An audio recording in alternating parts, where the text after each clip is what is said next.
kí ọmọdé, mo kí àgbà, mo kí ọkùnrin, mo kí obìnrin, mo kí ọba, mo kí ìjòyè, mo kí ẹ̀yin governors wa káàkiri ilẹ̀ Yorùbá, mo kí ẹ̀yin senator. Orúkọ mi ni Sunday Adéyẹmọ tí gbogbo ẹ̀ mọ̀ sí Sunday Igboho.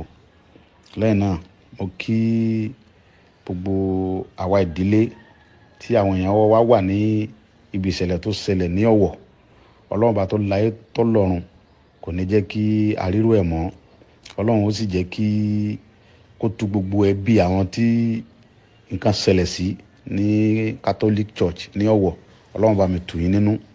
Ọlọ́run ó dólẹ̀ ẹ̀mí gbogbo wa.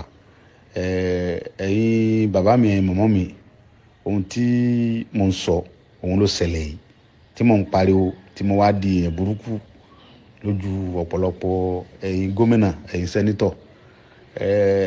Ohun tí mo rí ẹ̀yin ò rí. Mo bá gọ́fúnà kankan jà, mi ò dẹ̀ bá sẹ́nítọ̀ kankan jà, mi ò bọ́ nẹ́rẹ́bù kankan jà. Ṣùgbọ́n ohun tí mo rí ẹ̀yin ò rí nípa gbogbo ìgbà. Ẹ ń sọ Ìgbòho ló ń dàlúrú, ó fẹ́ dàlúrú ni, ó fẹ́ dá wàhálà lẹ̀ ní. Ṣé ẹ ti wá rí nsìn? Kí ni wàhálà tí mo fẹ́ dálẹ̀? Gbogbo nǹkan tọ́lọ́run fún yẹn lọ́lọ́run fún mi náà. Ṣùgbọ́n ohun tí mi ń sọ ni pé tá a bá ń sọ pé kò kàn mí, tó bá kan ni tí ó súnmọ́ wa ń kọ́. Òun ni mo ṣe ń pariwo yẹn wípé kẹ́ ẹ jẹ́ ká tètè fọwọ́sowọ́ papọ̀ pẹ̀lú gbogbo àwọn tó jẹ́ ọmọdé, tó jẹ́ àwọn ọmọ tó láyà kíkanjú nílẹ̀ Yorùbá. Ká jọ fọwọ́sowọ́pọ̀. Àgbà àtọ́dún tó lọ mo ti ń ké ohun tí mo rí ẹ̀ rí, ó sì bà náà ni kò tí ì bàjẹ́. Mo fẹ́ kí gbogbo ẹ̀yin bàbá wa, ẹ̀yin ọba, ìjòyè, ẹ̀yin alágbára, ẹ̀yin gómìnà, mi ò bẹ́ni kankan jà, Ọlọ́run dẹ̀ rínú mi.